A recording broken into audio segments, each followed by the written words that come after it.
예수님께서 예루살렘으로 올라가고 계셨습니다. 그분의 공생의 가운데 마지막 예루살렘 행이었습니다. 예수님은 사마리아와 갈릴리 사이를 지나가시다가 한 마을에 들어가셨습니다. 그 마을이 어디인지는 알 수가 없습니다. 지리적으로 볼 때 갈릴리가 이 사마리아 북쪽에 위치하고 있으니까 갈릴리 남쪽, 사마리아 북쪽의 어느 곳이라고 짐작할 수 있을 뿐이죠. 그런데 이곳에서 예수님을 맞은 이들이 있었습니다. 바로 10명의 나병 환자들이었습니다. 물론 그들이 예수님 가까이에서 예수님께 나온 것은 아니죠. 그들은 다만 멀리 서서 예수님을 만났을 뿐입니다. 레위기 13장 45절과 6절에 보면 나병 환자는 옷을 찢고 머리를 풀며 윗입술을 가리고 외치기를 부정하다 부정하다 할 것이요 병 있는 날 동안은 늘 부정할 것이라. 그가 부정한즉 혼자 살되 진영 밖에서 살지니라. 이런 말씀이 있습니다. 그것이 이스라엘에게 율법으로 주어진 것이죠. 나병 환자는 저주받은 부정한 존재로 여겨졌습니다. 사람들과의 접촉이 금지되었죠. 그러므로 그들은 가족과 또 공동체로부터 격리된 채 홀로 성 밖에서 지내야 했습니다. 그러나 혼자 살 수는 없으니까 나병 환자들끼리 동병상련의 심정으로 함께 성 밖에 모여 살았던 것 같습니다. 바로 그런 나병 환자들이 자기 마을에 들른 일단의 무리가 예수님의 일행인 줄 알고 멀리 서서나마 소리를 높여 예수님께 부르짖은 것입니다. 예수 선생님이여 우리를 불쌍히 여기소서. 예수 선생님이여 우리를 불쌍히 여기소서. 이것을 통해 볼 때 이 나병 환자들이 예수님에 대해 어느 만큼의 정보나 지식을 가지고 있었던 것은 분명합니다. 예수님에 대해 적어도 가난한 자들, 소외된 자들을 외면하지 않으시고 기적을 베푸셔서 병든 자들을 고치시고 치료해 주시는 분으로 그들이 알았음에 틀림이 없지요. 예수님께서 그들의 소리를 들으셨습니다. 그들에게 귀를 기울이셨고 그들을 바라보셨어요. 여러분, 우리 삶의 언저리에도요, 멀기는 하지만 좀 멀게 느껴지긴 하지만 소리쳐 외치면 들릴 만한 곳에 고통을 받고 있는 이웃들이 있을 수 있습니다. 점차 날씨가 추워져 갑니다. 곧 추수감사절이 있고 또 얼마 지나지 않으면 또 성탄의 계절이 다가옵니다. 또 연말이 가까이 올 텐데요. 예수님께서 바라보시는 그 시선을 따라서 내가 돌아보아야 할 소외되고 또 잊혀진 자들은 없는가, 그것을 살펴보면 좋겠습니다. 그리고는 예수님이 이렇게 말씀하셨어요. 가서 제사장들에게 너희 몸을 보이라. 예수님께서 모세의 율법을 따라 말씀하신 거죠. 레위기 14장에 보면 나병 환자가 정결하게 되는 날에 규례가 나옵니다. 나병 환자라도 때로 병이 호전되는 경우가 있지 않겠습니까? 나병 환자가 자기 몸을 보니 병이 나은 것 같아요. 그러면 제사장에 나아가서 자기의 몸은 살, 피부를 말할 텐데 그것을 보여주는 겁니다. 제사장이 진찰을 해보고 정말 나은 것이 확인이 되면 그가 이제 정결하다, 깨끗하다 이렇게 선언을 하게 되는 거죠. 그러면 여러 가지 제사와 방편을 거쳐서 공동체 속으로 복귀하게 되는 것입니다. 예수님은 이들의 병을 고쳐주시지 않으셨어요. 여느 경우와는 달리 사람들을 만져주시도 않았고요. 병 나음을 선포해 주시도 않으셨어요. 그냥 단순히 가서 제사장들에게 너희 몸을 보이라 이런 말씀을 주셨을 뿐입니다. 그런데 놀랍게도 나병 환자들은 믿음의 반응을 보여요. 예수님의 말씀을 따라서 제사장에게로 발걸음을 옮기기 시작한 것입니다. 나병이 아직 낫지 않았습니다. 제사장에게 자기 몸을 보일 만한 변화가 아직 전혀 일어나지 않은 상태였어요. 하지만 예수님의 말씀에 그들은 믿음으로 순종한 거죠. 그랬을 때 어떤 일이 일어났습니까? 그들이 가다가 깨끗함을 받은지라. 성경이 이렇게 기록하죠. 믿음으로 가는 중에 나병이 치료되었다는 말씀이에요. 그들이 예수님의 말씀을 믿음으로 순종하였을 때 기적이 일어났습니다. 그들의 소원이 이루어졌어요. 육체가 나병에서 회복이 되었습니다. 종교적, 의례적으로도 깨끗해진 거예요. 이제 다른 하나님의 백성들처럼 그들도 성전에 출입할 수 있게 될 것입니다. 또 이제 곧 그들은 사회적 지위도 사회적 위치도 회복하게 될 거예요. 믿음이 바로 이렇습니다. 믿음은 바라는 것들의 실상이요 보이지 않는 것들의 증거니, 이렇게 성경이 말씀하는데, 이 말씀과 같이 보이지 않으나 간절히 바라는 그것을 실상과 증거로 삼는 것, 즉 이미 이루어진 일로, 그리고 눈앞에 펼쳐진 현재로 바라보는 것이 믿음임을 우리가 기억해야겠습니다. 주님은 오늘도 말씀하시는 분이에요. 그러나 주님이 당신의 입으로 우리 귀에 들려주시는 것이 아니라 하나님이 계시해 주신 말씀, 하나님의 계시의 말씀인 성경을 우리에게 이미 주셨으니까 그 성경을 통해 말씀하신다, 이렇게 받는 것이 온전한 것입니다. 그러므로 귀로 듣되 마음으로 받아야 하는 것이고요, 눈으로 성경을 읽을 때도 마음판에 새겨야 하는 것이죠. 그리고 듣고 받았으면 그 말씀을 따라 행해야 합니다. 말씀에 순종해야 하죠. 말씀을 믿는다는 건 그 말씀을 주신 성부, 성자, 성령 하나님을 믿는다는 것과 같습니다. 또 말씀을 따라 행하고 말씀에 순종하는 그것을 통해서 그 믿음이 어떠한가, 어느 정도의 믿음을 가졌는가를 가늠할 수 있지요. 이제 15절 이하의 말씀을 보려는데요. 지금까지는 고침받은 10명의 나병 환자 이야기였는데, 여기서부터는 그중 한 사람의 이야기로 내용이 변화가 됩니다. 이 사람도 다른 9명의 사람들처럼 자기가 나병에서 낫게 된 것을 알게 되었어요. 자기 눈과 자기 손으로 그것을 확인할 수 있었죠. 그때 나음을 입은 이 사람이 어떤 반응을 보였습니까? 15절 중간에 보니까 큰 소리로 하나님께 영광을 돌렸다, 이렇게 말씀을 합니다. 그러면 다른 9명의 사람들은 하나님께 영광을 돌리지 않았을까? 그것에 대해서는 알 길이 없어요.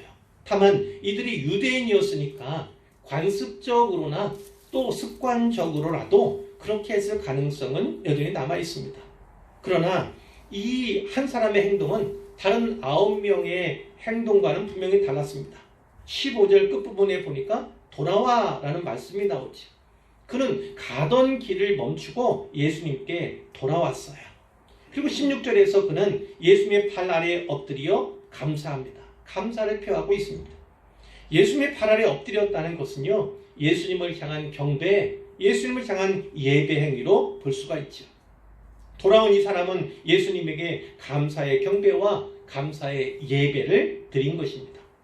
시편 50편 23절에 이런 말씀이 있어요. 감사로 제사를 드리는 자가 나를 영화롭게 하나니 그의 행위를 옳게 하는 자에게 내가 하나님의 구원을 보이리라. 아멘. 예수님은 돌아와 감사의 예배를 드리는 이 사람을 통하여 영광을 받으셨어요. 그의 행위를 옳은 행위로 인정하시고 칭찬하셨죠. 이런 자에게 어떤 약속을 주십니까? 내가 하나님의 구원을 보이리라. 또 다른 구원을 보여주시리라. 더 큰 은혜를 베풀어 주시리라. 이렇게 약속하시는 겁니다. 그런데 놀랍게도 그는 사마리아 사람이었어요. 예수님은 그를 가리켜 이방인이라고 칭하시죠. 유대인과 사마리아인들은요, 서로 적대적이었습니다. 아수르 제국이 북왕국 이스라엘을 멸망시킨 다음에 사마리아 땅에 이방인들을 이주시켰어요. 일종의 혼혈 정책을 쓴 겁니다. 세월이 흘러가면서 자연히 사마리아 사람들에게 이방인의 피가 섞이게 되었어요. 그 이후로 유대인들은요, 이방인의 피가 섞인 사마리아인들을 멸시했습니다. 서로 상종조차 하지 않으려 했어요. 사마리아인들은 예루살렘 성전 예배에 참석하지 못하게 되었습니다. 배척을 당했어요. 결국 사마리아인들 역시 유대인들의 이러한 태도에 적개심을 품게 되었고 관계가 악화되어 갔던 거지요. 이렇게 민족적으로는 적대적인 관계이지만 아이러니하게도 나병 환자들은 달랐습니다. 그들은 사마리아와 갈릴리 사이에 있는 이 마을 성 밖에서 한 무리를 이루며 살았어요.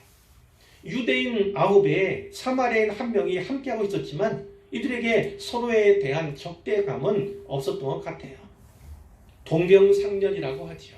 같은 병을 앓는 사람끼리 서로 가엾게 불쌍하게 여긴다, 이런 뜻인데 같이 어려운 처지에 있는 사람끼리 서로 동정하고 도우며 지냈다는 겁니다. 더욱 중요한 것은요, 서로가 서로를 불쌍히 여기는 거예요. 오늘날 지역 감정이나 또 세계 속에서 종족 간의 분쟁이 있잖아요. 이러한 지역 감정, 종족 분쟁을 이겨낼 수 있는 힘은 오직 사랑뿐입니다. 그리스도의 십자가와 부활의 복음 외에 다른 길은 없음을 우리에게 가르쳐 주시는 거죠. 유대인이셨던 예수님께서 나병 환자인 사마리아인을 고쳐서 회복시켜 주셨어요. 나아가 구원의 선물도 주지 않습니까? 반대로 고침받은 사마리아인은 유대인인 예수님의 발 아래 엎드려 감사를 합니다.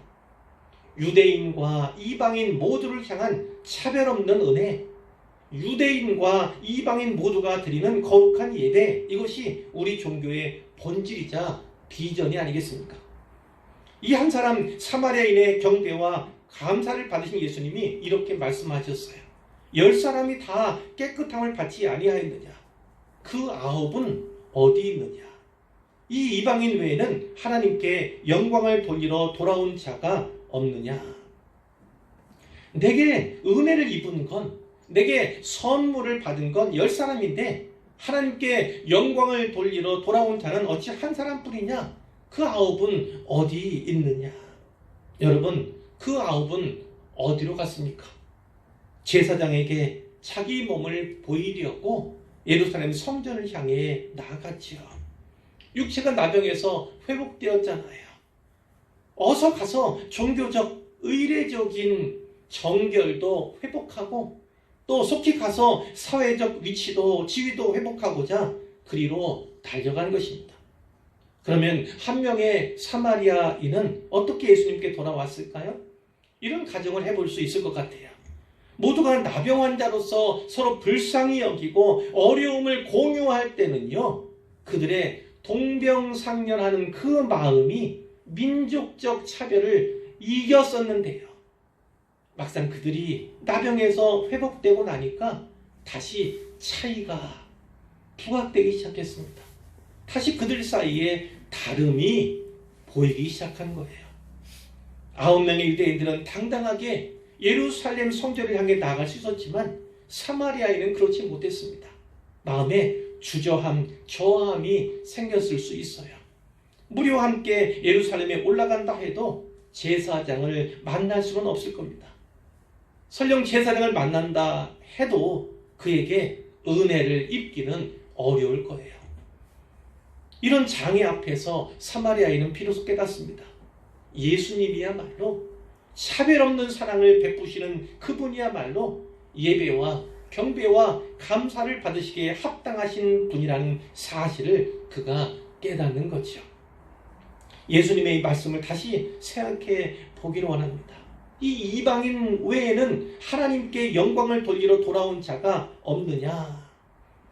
어쩜 예수님은 이때 자신을 하나님 이렇게 계시하고 계신지도 몰라요. 영광을 받으시기에 합당한 분으로 스스로를 묘사하신 것으로도 볼 수 있어요. 그러고 보니까 나병이 나은 것을 확인한 후에 큰 소리로 하나님께 영광을 돌린 것은 어쩌면 이 사마리아인 한 사람뿐이었을지도 모릅니다. 그리고 이 본문에 드러나는 그의 돋보이는 행위 중 하나는 그가 예수님께 돌아왔다는 사실에 있습니다. 주님을 경배하고 예배하고 감사하는 것, 그것이 물론 중요하지요. 그러나 온전한 예배의 첫걸음은 바로 예수님께 돌아오는 데 있습니다. 예수님은 마지막으로 그에게 이렇게 말씀하셨어요. 일어나 가라, 네 믿음이 너를 구원하였느니라. 네 믿음이 너를 구원하였느니라. 자, 우리가 이번 주에 암송할 말씀 어떤 거죠? 로마서 1장 17절. 복음에는 하나님의 의가 나타나서 믿음으로 믿음에 이르게 하나니 기록된 바 오직 의인은 믿음으로 말미암아 살리라 함과 같으니라. 아멘. 오직 의인은 믿음으로 말미암아 살게 되는 것입니다. 구원에 우리 영혼이 구원받는 그 구원도 그렇고 우리의 삶 속에서 날마다 경험하게 되는 그 구원도 마찬가지죠. 오직 의인은 믿음으로 말미암아 살리라. 이 말씀을 특별히 오늘 종교개혁일에 마음판에 잘 깊이 새기셨으면 좋겠어요. 자기에게 영광을 돌리러 돌아온 경배와 감사를 위해 돌아온 사마리아인의 믿음을 예수님께서 인정하시고 칭찬해 주신 거지요. 그런 10명 가운데 예수님이 누구신가? 예수님이 갖고 계신 그분이 지니신 고유한 지위와 고유한 정체성을 알고 믿은 유일한 사람이었던 것입니다. 그리고 예수님은 그런 그에게, 그런 믿음 있는 자에게 구원의 선물을 주신 것이죠. 그는 이제 영혼까지 구원받은 자가 되었습니다. 나머지 9사람은 영혼 구원에 대해 장담할 수는 없어요.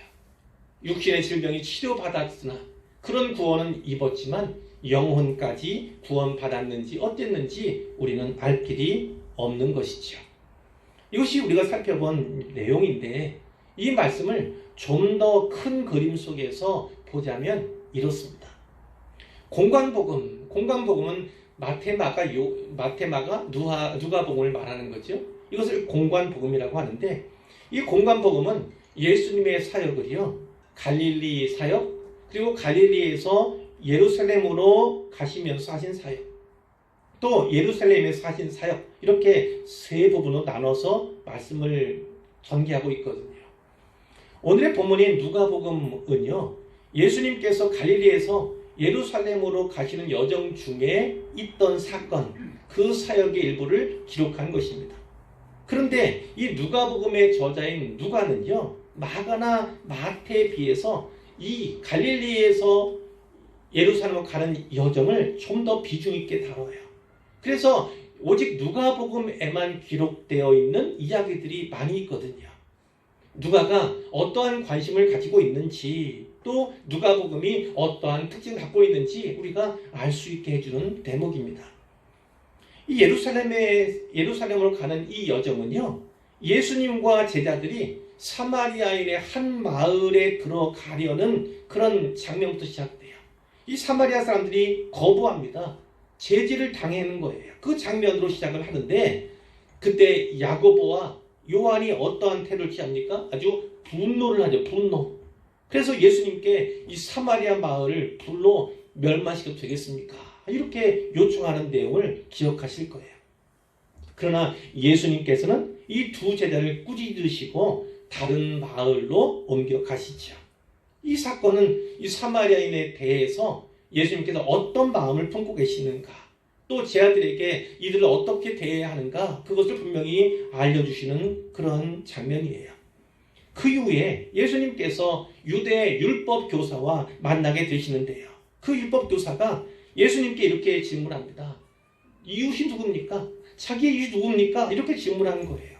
이때 아시다시피 예수님께서는 선한 사마리아인의 비유로 대답을 하셨죠. 누가 참된 이웃인가에 대해서 교훈해 주셨습니다. 여기서 유대인의 이웃이 누굽니까? 바로 사마리아인이다. 착한 사마리아인이다. 이렇게 말씀해 주신 거죠. 그리고 오늘 본문이 이 예루살렘으로 가는 길, 이 막바지에 있는 여정이었던 거예요. 사마리아 나병 환자 이야기가 나오게 되는 것인데 이 기사에서는 우리가 살펴봤던 것처럼 예배자로서의 사마리아 사람들에 대해서 말씀해 주시는 겁니다.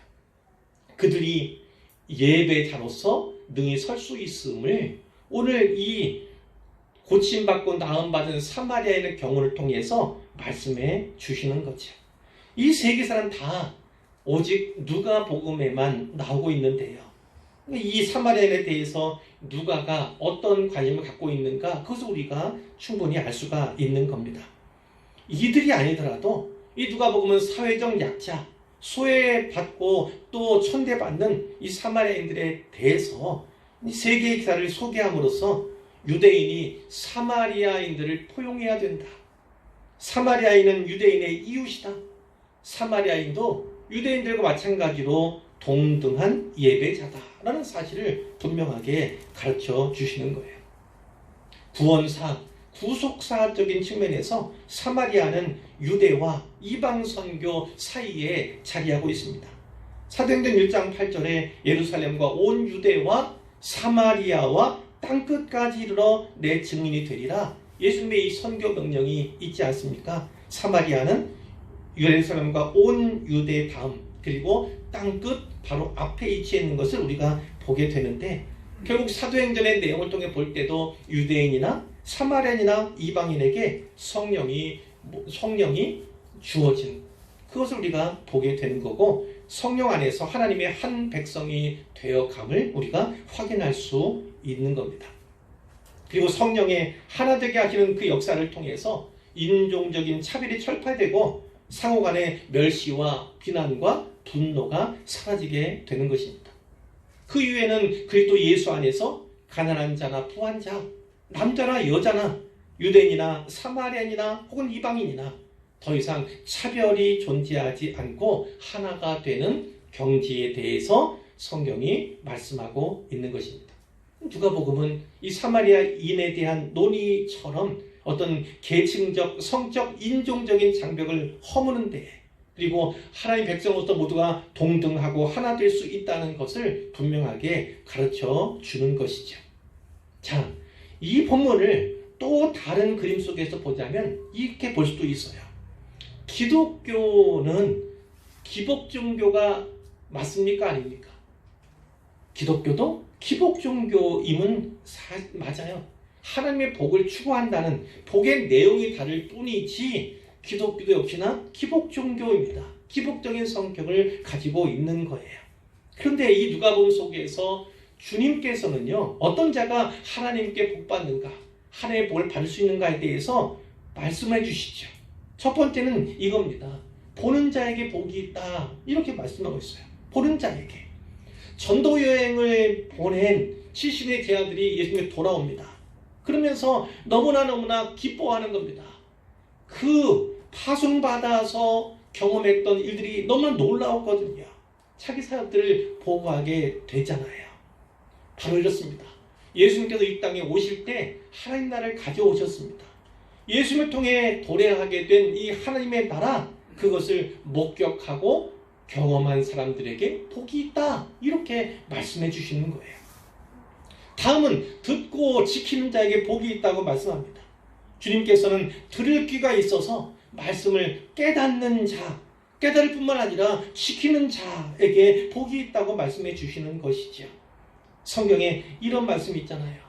복되다, 이 예수님을 태아는 또 낳은 자가 복되다, 이렇게 누군가 이야기했을 때 예수님을 낳은 자가 복된 것이 아니라 말씀에 순종하는 자가 복되다, 이렇게 분명하게 말씀해 주셨어요. 그 다음에는요, 깨어있는 자에게 복이 있다, 이렇게 말씀해 주십니다. 마지막 때를 어떻게 준비해야 하는가, 많은 비유의 말씀이 있잖아요. 특별히 주인과 종의 비유를 교훈해 주셨는데, 이 종들은 주의 날이 언제 오는가, 그것을 예측하는데 중심을 두어서는 안 되고 올 그날을 예배하는 일에 집중해야 한다, 이렇게 말씀하고 있는 것입니다. 청지기는 결국 우리 모두 아니겠습니까? 청지기는 삶을 통해서 평가받게 될 것을, 주인이 더디 오리라 이런 생각 갖고 있으면 안일할 수밖에 없습니다. 그런 삶도, 삶의 태도도 다 바뀔 수밖에 없어요. 위선적일 수밖에 없고 게으를 수밖에 없고 방탕할 수밖에 없는 거죠. 그러니까 늘 깨어서 그날을 준비해야 한다, 이런 가르침을 주신 거예요. 마지막으로는 돌아오는 자에게 하나님의 복이 임한다, 이런 말씀이 있는데, 우리가 잘 아는 탕자의 비유가 있지 않습니까? 그 아들은 모든 것을 다 잃어버리고 난 다음에야 아버지를 떠난 자기가 죄인인 것을 깨닫습니다. 아버지께로 돌아가는 길만이 살 길임을 그가 비로소 깨닫게 되지요. 그러나 탕자의 비유가 이야기는 하지만 그 주인공은 탕자가 아닙니다. 떠나간 탕자를, 돌아올 탕자를 기다리는 그 아버지에게 초점이 있고, 결국은 그 아버지가 아들을 분에 넘치도록 또 용납하고 용서하고 받아주시는 그런 데에 있는 것 아니겠습니까? 아버지는 돌아온 아들의 과거를 믿지 않습니다. 묻지 않아요. 죄를 전혀 묻지 않습니다. 어떤 해명을 요구한 적이 없어요. 그대로, 있는 그대로, 그 모습 그대로 받아주신 거지요. 이 가운데 오늘의 본문은 어떤 메시지와 더 부합하겠습니까? 듣고 지키는 자에게 하나님의 복이 임할 것을, 나아가 돌아오는 자에게 하나님의 복이 임하게 될 것을 분명하게 우리에게 보여준다 하겠습니다. 이제 마지막으로 한 가지만 더요. 그러나 이 본문에서 예배와 감사에 대한 메시지를 결코 빼놓을 수는 없어요. 하나님의 놀라운 은혜와 놀라운 선물을 받고도 감사하지 않는 사람들이 있지요. 그러나 돌아와서 감사한 이 사람만이 자기가 병을 고침받은 것이 믿음 때문이었음을 비로소 알게 되고 깨닫게 되는 것입니다. 감사하는 성도야말로, 감사하는 신자야말로 하나님의 은혜를 더욱 풍성하게 풍부하게 누리며 성장해 갈 수 있지요. 하나님은 자기 자녀들에게, 자기 백성에게 감사를 강요하시는 분은 아닙니다. 하지만 감사하는 자에게 기뻐하시고 즐거워하시는 분이심은 분명하지요. 시편 50편 23절의 말씀을 제가 아까 읽어드렸는데, 감사로 감사를 드리는 자가 나를 영화롭게 하나니 그의 행위를 옳게 하는 자에게 내가 하나님의 구원을 보이리라. 그의 행위를 옳게 하는 자, 하나님께 감사하고 하나님을 예배하는 자에게 또 다른 하나님의 구원, 하나님의 다른 치료, 하나님의 은혜를 베풀어 주시겠다, 이런 말씀을 주시는 거예요. 하나님을 기쁘시게 하면, 하나님께 옳다함을 입은 사람은 늘 또 구원의 일이, 큰 일이 그에게 주어지고 베풀어지는 것을 계속해서 끊임없이 또 경험하게 될 것을 확실히 믿으시기를 바랍니다. 제가 오늘 이 본문을 택한 것은 두 가지 이유가 있어요. 504주기 종교개혁 기념일을 맞아서 오직 의인은 믿음으로 말미암아 살리라, 이것을 깨닫는 시간이 되었으면 하고, 또 11월 둘째 주가 우리 교회 설립 5주년, 그리고 추수감사절 감사 예배, 이렇게 지키려고 하는데요. 두 기념일을 같이 지키다 보니까 때로는 이 감사의 의미가 좀 희석되는, 분명치 않은 그런 또 생각이 들기도 해서 감사의 의미를 좀 더 기렸으면 좋겠다. 또 감사절을 준비할 때 어떻게 준비하여 감사절을 맞았으면 좋겠는가 하는 것을 미리 말씀드리기 위해서 이 본문을 택한 것입니다. 올해도 우리 가운데 은혜 받은 성도들이 많이 있지 않습니까? 기도에 응답 받은 분들이 많이 있습니다. 여러분은 9에 속한 분입니까? 아니면 한 사람입니까? 주님께서 그 9은 어디 있느냐 우리에게 물으십니다. 한 사람 사마리아인처럼 감사를 표하시기를 바랍니다. 그러나 감사의 첫걸음은 무엇이냐면 예수님께 돌아오는 겁니다. 교회로 돌아오는 것임을 잊어서는 안 되겠습니다. 이것이 신학적인 용어로는 회심, 이렇게 이야기할 수 있는 부분이지만 우리는 계속해서 돌아오는 자로 서야 하는 것이죠. 개혁된 교회는 계속해서 끊임없이 개혁되어야 한다. 이것이 종교개혁자들의 모토였습니다. 그와 같이 끊임없이 항상 계속해서 하나님께, 주님께 돌아오는 성도들이 되시기를 우리 주님의 이름으로 축원합니다.